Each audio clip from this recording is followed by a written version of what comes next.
주님이 함께 있기를 원하는 사람들이라는 주제로 함께 은혜를 나누도록 하겠습니다.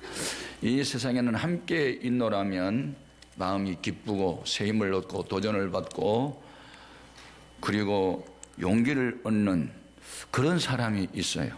에너지가 넘쳐서 그와 함께 있으면 같이 신바람이 나고 새 힘을 얻는 그런 사람이 있어요. 반대로 그와 함께 있으면 내게 있는 진액이 다 빠져나가고 아주 맥이 풀리고 힘이 없는 그런 사람도 있어요. 여러분은 누군가를 만나면 그들에게 기쁨과 위로와 소망과 치유와 회복을 주는 그런 하나님의 사람들이 되기를 바랍니다. 언제 어디서 누구를 만나서 무엇을 했느냐 하는 것은 우리 인간의 운명을 결정짓는 중요한 요소입니다. 신구약 성경에 하나님하고 깊은 친교를 나누는 그런 사람들을 통해서 하나님은 새 역사를 늘 전개해 가셨습니다. 이스라엘 민족이 바빌론 포로로 잡혀갈 때 왕족 출신과 귀족 출신 그리고 장차 교육을 시키면 쓸만한 사람이라고 생각된 사람은 다 포로로 잡아갔습니다. 그때 하나님을 잘 믿는 다니엘이라는 소년, 그의 세 친구 사드락과 메삭과 아벳느고도 함께 잡혀갑니다. 그런데 그들은 바벨론 사람들이 믿는 다른 신을 섬기지 않습니다. 다른 신 앞에 제사드리는 음식을 먹지 않습니다. 그들을 관장하는 황관장에게 우리는 이런 음식 먹지 않겠다고 이야기합니다. 그러면 너희 건강 상태가 나빠질 텐데 그러면 내가 왕으로부터 문책을 당한다고 말하자. 그러면 열흘 동안 우리를 한번 시험해 보십시오. 그래서 우리 건강 상태가 왕의 진미를 먹고 마시는 사람보다 좋지 못하면 그때는 당신의 말을 따르겠습니다. 열흘 후에 시험해 본 결과 그 왕의 진미, 즉 제사 음식을 먹지 않는 4명의 소년이 다른 소년들보다 훨씬 건강 상태가 양호하므로 그의 요청을 받아들여서 우상 숭배에 참여하지 않고 성별되게 살아가는 그들에게 하나님이 복을 주시는데 다른 사람들보다도 10배나 뛰어난 지혜와 지식을 얻게 하십니다. 다니엘서 1장 17절로 확인해 봅니다. 하나님이 이 4소년에게 학문을 주시고 모든 서적을 깨닫게 하시고 지혜를 주셨으니 다니엘은 또 모든 환상과 꿈을 깨달아 알려라. 3년 동안 국비장학생으로 대학 공부를 마치고 난 뒤에 왕이 직접 면접 시험을 치러봤는데 이 사람들은 다른 사람들보다도 10배나 더 높은 점수를 얻게 됩니다. 20절 말씀도 읽어봅니다. 왕이 그들에게 모든 일을 묻는 중에 그 지혜와 총명이 온 나라 박수와 술객보다 10배나 나온 줄을 아니라. 그래야 젊은 시절에 다니엘이 그 나라 국무총리가 되고 그의 세 친구는 장관 자리에 들어가게 되니 여러분 적당하게 신앙생활하는 사람하고 하나님 말씀을 철두철미하게 지키는 사람을 이렇게 하나님은 성별되게 하시는 줄 믿습니다. 옛날에도 그렇고 지금도 마찬가지죠. 예. 아주 중요한 말씀이 있습니다. 우리 예수님께서 제자를 선택하는 목적이 우선순위가 있고 차선이 있고 그 다음이 있는데 첫 번째가 뭐냐면 자기와 함께 있기를 원하셨다는 거죠. 예. 이건 본질적인 겁니다. 전도 많이 하고 귀신 내쫓는 것은 현상이고 주님과 함께 있는 것은 본질입니다. 우리 크리스찬들은 어떤 나타나는 현상에 관심보다는 주님과의 관계에 우선순위에 드는 이 본질에 충실해야 될 줄로 믿습니다. 그러면 예수님께서 이와 같은 일을 시작할 때가 언제냐면 예수님의 인기가 최절정에 거의 이르렀을 때입니다. 예수님에 대한 좋은 소문이 온 이스라엘 나라 전역에 퍼졌을 때입니다. 그때 얼마나 많은 사람들이 주님을 따랐는지 마가복음 3장 7절 이하로 확인해 봅니다. 예수께서 저희들과 함께 바다로 물러가시니 갈릴리에 큰 무리가 따르며 유대와 예루살렘과 이도메와 요단강 건너편과 또 두로와 시돈 근처에서 많은 무리가 그가 하신 큰 일을 듣고 나오는지라. 수많은 사람들이 모여들어서 우리 주님께서 그것을 하나하나 다 이렇게 관리할 수 없을 정도가 됐습니다. 그러자 예수님께서 산으로 피하여 가셨어요. 그리고 자기가 원하는 12명을 불러서 제자를 삼습니다. 내가 하는 일을 너희도 같이 하자. 나를 믿는 자는 내가 하는 일도 너희도 할 수 있다 하시면서 12제자를 선택했는데 12제자 선택의 첫 번째 목적이 뭐냐? 자기와 함께 있기를 원하셨어. 그래서 이 주님이 함께 있기를 원한다는 것이 무슨 이유일까? 첫째는 주님과 함께 있어야 주님과 하나가 됩니다. 아멘. 여러분, 하나가 되는 게 중요해요. 물도 액치고 기름도 액치지만 하나 되지 않아요. 성질이 달라서. 주님은 의인이고 우리는 죄인인데 하나 될 수 없어요. 성질이 달라서. 그런데 다른 성질이 하나 되게 하는 게 이게 능력이고 지혜입니다. 자, 본문 13절 14절 상반절까지 봅니다. 또 산에 오르사 자기가 원하는 자들을 부르시니 나 온지라. 14절 이에 12를 세우셨으니 이는 자기와 함께 있게 하시고. 오늘의 주제 가장 중요한 핵심 단어는 자기와 함께 있게 하시고입니다. 이 함께라는 말은 하나님의 사회성, 우리 인간의 사회성을 종합적으로 다루고 있습니다. 우리가 믿는 하나님은 성부, 성자, 성령, 삼위일체 하나님, 하나님 안에 세 인격의 하나님이 존재하신다. 신비한 일이죠. 성부 안에 성자, 성령이 함께 계시고, 성자 예수님 안에 성부도 계시고 성령도 함께 계시고, 셋이 하나가 됐다. 이게 하나님의 사회성입니다. 하나님이 우리 인간을 지으실 때도 하나님의 형상대로 지으셨는데 그 중에 하나님의 형상 중 하나가 사회성입니다. 혼자 무슨 일이든지 하지 말고 더불어 하는, 혼자 사는 것이 좋지 않으니 더불어 살아가도록 하는. 그래서 남자 혼자 있게 하지 않고 다른 사람, 여자를 만들어 둘이 하나 되게 하셨던 주님, 이 창조 원리부터 이 하나됨은 강조되고 있습니다. 오늘날 교회 안에는 천태만상의 사람들이 모입니다. 빈부, 귀천, 남녀노소, 신분의 고하가 다 모입니다. 그래도 우리는 같은 예수를 믿기 때문에 주 안에서 하나가 되어야 합니다. 부부가 주 안에서, 부자지간이 딸과 그리고 어머니가, 며느리와 시어머니가 주 안에서 하나가 되는 것, 이건 가장 중요한 일입니다. 모든 복은 이 하나됨에서부터 시작이 되는 것이죠. 사회가 뭐냐면 둘 이상의 사람들이 모이는 공동체가 사회라고 합니다. 그리고 이 사회성을 보면은 그분의 주님과의 관계와 그 사람의 마음을 볼 수 있습니다. 남하고 어떤 관계를 갖고 살아가느냐, 중요한 것입니다. 가끔씩 어떤 사람은 내 인생 내가 삽니다. 제발 나 좀 노터치 하세요. 나한테 관심 좀 끄시라고요. 내 인생 내가 산다니까요. 예. 나는 남의 도움도 받지 않고 남도 돕지 않아요. 나는 내 멋대로 살 거예요. 그건 자유가 아니고 방종입니다. 여러분, 혼자 사는 건 좋은 것이 아닙니다. 덴마크가 낳은 우수시인 또 실존주의 철학자 킬케고리 하는 말이 있습니다. 사람이 죽음에 이르게 하는 병이 있다. 그래서 암병이 아니고 그것은 고독이다. 혼자 있는 것이다. 요즘에 고독서가 많아졌지요. 혼자 살다가 그냥 죽어버리는 사람들. 그 책임이 교회에 있습니다. 왜 사람들이 사람을 믿어주지 못할까요?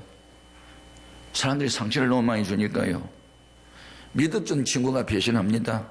사랑하는 애인이 다른 남자와 또 사깁니다. 부부간의 성격 차이가 갈등을 빚어냅니다.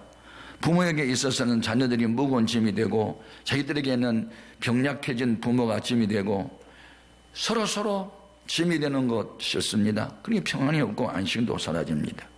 열심히 돕고 섬기는데도 불구하고 감사할 줄도 모릅니다. 입에서 튀어나온 것은 불만과 원망밖에 없습니다. 그러니 사람이 싫어졌습니다. 그런데 강아지는 제주인을 알아보고 꼬리치고 반갑다고 그럽니다. 앉아 않습니다. 악수 손님입니다. 말한 대로 따라주니 자존감이 생깁니다. 그래서 난 강아지가 좋다오 이렇게 됩니다. 사람한테 하도 상처를 받고 강아지는 상처 주지 않습니다. 주인이 시킨 대로 아멘만 합니다. 그러니 강아지가 좋다고가 됩니다. 자, 우리는 요즘에 동물 애호가들이 많아지고 또 그 반려동물 해가지고 그렇게 개, 고양이 키우는 사람이 많았는데 그 인구가 1000만 명이 넘었대요. 그리고 개를 위해서 6년 홍삼 먹이고 한국산 소고기 갈아 먹이고 이런 일이 있답니다. 우리는 그들에 대해서 비난을 하거나 정죄할 필요는 없습니다. 그들이 그렇게 될 수밖에 없었던 이유, 교회의 책임입니다. 그들이 세상에서 받은 상처를 교회 와가지고 다 치유가 되고 강아지하고 즐기는 시간보다 교회 성도를 만나가지고 즐기는 시간이 더 컸다 그러면 어떻게 그런 일이 일어날 수 있을까? 심지어 사람들에게 상처받은 것은 그만두고라도 교회까지 와서 상처를 받는 사람이 있으니 그래서 싫은 겁니다. 그 책임은 우리가 져야 하고 우리가 먼저 회개하는 것입니다. 여러분 홀로 설 수 없습니다. 여러분 한문 공부해 보셨어요? 사람이 자랐을 때 오른쪽에서 왼쪽으로 비스듬히 누웠고 여기에 버팀이 하나 있습니다. 이게 사람이요. 혼자는 쓰러진다. 받침대가 있어야 된다. 이게 사람 아닙니까? 더불어 살아가는 인간. 예? 혼자보다는 둘이 낫고 둘보다 셋이 낫습니다. 혼자 하는 기도보다 두 사람이 합심하는 기도에 더 신속한 응답이 있습니다. 마태복음 18장 19절 맞죠? 진실로 다시 너희에게 이르노니 너희 중에 두 사람이 땅에서 합심하여 무엇인지 구하면 하늘에 계신 내 아버지께서 그들을 위하여 이루게 하시리라. 아멘. 그렇습니다. 그러면 영원히 세상 끝날까지 주님이 함께 할 수 있는 방법이 있습니다. 그래서 두 번째 준 교훈은 많은 사람을 하나님께로 돌아오게 하는 일을 우리가 하면 하나님이 세상 끝날까지 우리와 함께 하실 줄로 믿습니다. 저는 군생활 할 때 아주 부러운 사람이 있었어요. 별을 단 장군들. 대령으로 있다가 준장이라는 별을 하나 딱 달면 100가지가 바뀐대요. 운전병도 바뀌고 차도 바뀌고 신발도 바뀌고 우복도 바뀌고 지휘봉도 바뀌고 권총도 다 바뀌어요. 다 좋은 걸로 바뀌어요. 그래서 장군이 되는 거 군대에서는 최고의 꿈이죠. 예. 그래서 이 무슨 행사 때 장군이 참석한다 그러면 군악대가 동원돼서 그냥 연주를 해줘요. 그리고 준장이 나타났다 그러면 A4를 13발을 쏴요. 별 4개짜리 대장이 나타났다 그럼 19발을 쏴요. 놀라지도 않네. 우리나라 육해공군 모두 합하면 62만 5천 명의 군대가 있는데 별을 단 사람이 430여 명이 있어요. 예? 그리고 이 별 하나 단 사람이 그 사람에게 들어가는 그 소요 경비가 얼마 되냐면 1개 전투 소대 병력이 1년 쓰는 거와 똑같이 들어가요. 그럼 왜 이렇게 한 사람한테 많은 걸 투자할까요? 그만한 가치가 있는 거예요. 유능한 지도자 한 사람의 몫이 그분이 하는 사역이 얼마나 크면 그렇게 많이 투자해도 아깝지 않을까요? 여러분 전투 비행사 있죠. 폭격기 가지고 전쟁 나면은 아주 초음속으로 달리는 폭격기 그거 운전하는 사람 조종사 한 사람 길르는데 얼마 든다고? 300억 들어. 300억을 투자해도 전쟁 나면 이 폭격기를 몰고 가가지고 그냥 북한의 핵시설을 그냥 한 방에 끝낼 수 있잖아. 그러니까 뭐 300억을 투자해도 아깝지 않는 거예요. 이렇게 유능한 한 사람이라는 그 가치는 대단히 큰 거예요. 여러분은 이 세상에서 별 따기는 다 틀렸어. 언제 군대 가갖고 25년 동안 기다렸다가 별 따? 소위 달고 25년 걸려야 겨우 별을 따는데 다 딴 것도 아니에요 그게. 그런데 여러분 세상 별은 따지 못해도 하나님이 주는 별은 딸 수 있어. 그게 뭐냐면 전도 많이 하면 하나의 별을 붙여준대. 나는 성경 읽다가 와 나도 장군 될 수 있는 길이 있다. 전도 많이 하면 나도 별을 달 수 있겠네. 자 다니엘서 12장 3절 같이요. 지혜 있는 자는 궁창의 빛과 같이 빛날 것이요 많은 사람을 옳은 대로 돌아오게 하는 자는 별과 같이 영원토록 빛나리라. 우리가 믿는 예수님은 명랑한 새벽별로 성경에 나와요. 예, 광명한 새벽별. 예수님이 별이 된 것은 전도 많이 해서 그런 거예요. 성경에 전도 많이 하는 사람은 별처럼 빛나게 하겠다고 했잖아요. 예수님이 전도를 얼마나 많이 했는지 이 세상에 오신 목적이 전도에 있었다고 가르치고 있습니다. 마가복음 1장 38절 39절 같이요. 이르시되 우리가 다른 가까운 마을들로 가자. 거기서도 전도하리니 내가 이를 위하여 왔노라 하시고, 온 갈릴리에 다니시며 그들 여러 회당에서 전도하시고 또 귀신들을 내쫓으시더라. 아멘. 그렇습니다. 우리 예수님이 전도를 위해서 오셨고 제자 선택 목적이 전도에 있습니다. 사람 나는 어부되라고 제자 선택했습니다. 교회에서 직분자 세운 것도 전도 많이 하라고 세운 겁니다. 그리고 우리 주님께서 전도 열심히 하고 이미 교회를 다니는 사람들 하나님 말씀을 가르쳐서 지키도록 하는 일을 하는 사람에게는 세상 끝날까지 주님께서 함께하겠다고 약속을 하셨어요. 마태복음 28장 20절 같이 읽겠습니다. 내가 너에게 분부한 모든 것을 가르쳐 지키게 하라. 볼지어다 내가 세상 끝날까지 너희와 항상 함께 있으리라 하시니라. 아멘. 여러분, 전지전능하신 우리 주님이 늘 함께하기를 원하신다면 전도에 관심을 쏟으시고 전도에 진력하십시오. 하나님의 소원이 하나 있어요. 어떤 죄인 교수라도 그 죄로 인하여 심판받기를 원하지 않고 다 회개하여 구원받기를 원하시는 게 하나님의 소원이에요. 에스겔서 18장 23절입니다. 같이요. 주 여호와의 말씀이니라. 내가 어찌 악인이 죽는 것을 조국민들 기뻐하랴. 그가 돌이켜 그 길에서 떠나 사는 것을 어찌 기뻐하지 아니하겠느냐.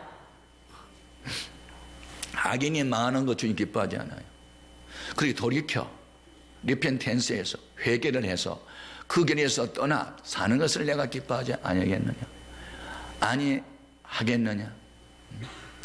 여러분, 적어도 우리가 예수 그리스도로 영접했고 성령으로 거듭났다면 주님의 마음을 품고 주님과 하나 된 증거는 전도 쪽으로 가야 될 줄로 믿습니다. 뭐 신령한 척하고 전도하지 않는 것은 신령한 게 아닙니다. 영혼을 구원한 것이 가장 신령한 사람입니다. 아멘. 네. 우리 예수님이 십자가에 못 박히실 때 거기 너 있었는가 그때에 누가 있었어요? 예수님의 모친 마리아, 예수님의 이모 되신 분, 그리고 사도 요한이 그곳에 있었어요. 끝까지 주님을 따랐던 제자가 요한이요. 그 요한에게 주님께서 말세의 비밀을 다 가르쳐 준 것이 바로 요한계시록인데, 어느 주일날 예수님이 환상 중에 나타났는데 보니까 예수님이 얼굴이 해처럼 빛을 발하고 흰옷을 입고 가슴에 금띠를 둘렀는데 7 금촛대 사이로 다니세요. 그리고 오른손을 보니까 7개의 별이 딱 잡혀 있어요.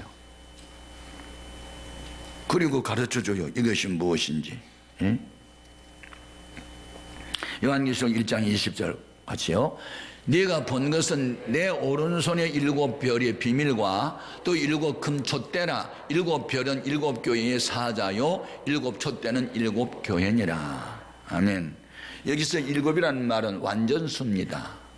이 땅의 모든 교회는 7교회 중에 들어가는 거고, 또 주님의 오른손에 붙들고 있는 그 7개의 별은 각 교회의 목사님들을 말한 겁니다. 저는 이 힘들고 어려움이 있을 때마다 이 말씀을 꼭 기억합니다. 나는 주님이 붙들고 있는 별이다. 내일이지만 아멘 하시라고. 나는 주님이 붙들고 있는 별이다. 이런 생각을 하면서 힘을 얻습니다. 그래, 누가 나에게 상처를 주면 주님이 붙들고 있는 손에 상처를 같이 주겠지. 내가 마음 아플 때 주님도 아파하시겠지. 그리고 내가 위로를 받고, 주님이 붙들고 있으면 주님은 전능하신 손, 치료의 손, 창조의 손이니 내가 그 손에서 재생산이 되겠구나, 재창조도 되겠구나, 그러면서 힘을 얻는 거예요. 여러분, 전도 많이 하는 사람은 별처럼 주님이 붙들고 있습니다. 전도 많이 하면 하늘의 별이 된단 말이죠. 주님이 떠나시면 다 헛되고 주님이 붙들고 있으면 다 얻을 수 있습니다. 주님이 함께 있기를 원하는 사람들이 있어요. 전도 많이 해야 되고, 세 번째 전 교훈이 있어요. 주님이 함께 해야 권세 있는 사역자가 될 수 있습니다. 14절 하반절 15절 같이 읽겠습니다. 또 보내사 전도도 하며 귀신을 내쫓는 권능도 가지게 하려 하심이라. 자, 함께 있게 하신 목적이 바로 여기 있습니다. 함께 해서 주님의 능력이 내 안에 있고 주님의 지혜도 내 안에 들어오면 주님이 하셨던 전도 우리도 하게 하려 하십니다. 주님이 하셨던 귀신 내쫓는 일 우리도 할 수 있게 하셨다. 여러분, 예수를 믿고 교회를 단순히 다니는 것은 여러분이 만족만을 위한 것이 아니고 주님이 하셨던 일을 이해할 수 있기를 바랍니다. 여러분 안에 계신 주님과 더불어 전도 같이 하시고 귀신도 내쫓고 권능도 행하고 병자도 고치고 이런 역사는 특정인에게만 약속된 게 아니고 믿는 사람들에게는 누구에나 따르는 표적이라고 주님 약속하셨습니다. 그런 은혜가 있기를 바랍니다. 사도 바울은 몸이 약했습니다. 사탄에 같이 병도 있었어요. 그런데 희한한 것은 남을 위해서 기도하면 병이 고쳐지고 귀신이 나가요. 하나님 내 병도 좀 고쳐주세요 그랬더니 네가 받은 바가 내가 너무 많아서 건강이 넘치면 자고 스스로 높아져 교만할까 봐 내가 일부러 그 사탄의 가시를 남겨놓은 거야. 그럼 여러분 같으면 뭐라고 할래요? 그래도요 나 병 고쳐주세요. 너 힘들어요. 안 돼요.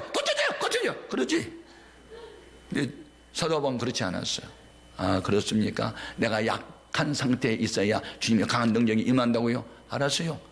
내 주여 뜻대로 하옵소서. 내 몸의 병량 내버려 두시고요 주님 능력만 나타내게 해주세요. 이게 정상적인 그리스도인의 모습입니다. 여러분이 원하는 대로 예수를 믿지 말고 주님이 원하는 그리스도인이 되십시오.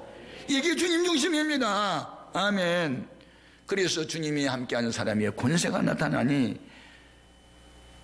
이 바울과 함께 하신 하나님 어떤 희한한 일이 일어났을까요? 자, 사도행전 19장 11절 이하 보겠습니다. 하나님이 바울의 손으로 놀라운 능력을 행하게 하시니 12절에 보면 심지어 바울의 그림자라도 바울이 입었던 앞치마라도 손수건이라도 갖다 놓으면 귀신이 떠나고 병자가 일어났으니 너무 놀라운 능력이 나타난 겁니다.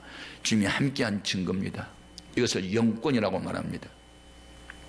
영적인 권위. 교회 지도자들은 병신도 지도자든 목회자든 간에 영적인 권위를 잃어버리면 다 잃어버립니다. 무슨 하찮은 이름 가지고 위세하면 안 되고 하나님의 신이 함께하는 사람으로 영적 권위를 회복할 수 있기를 바랍니다.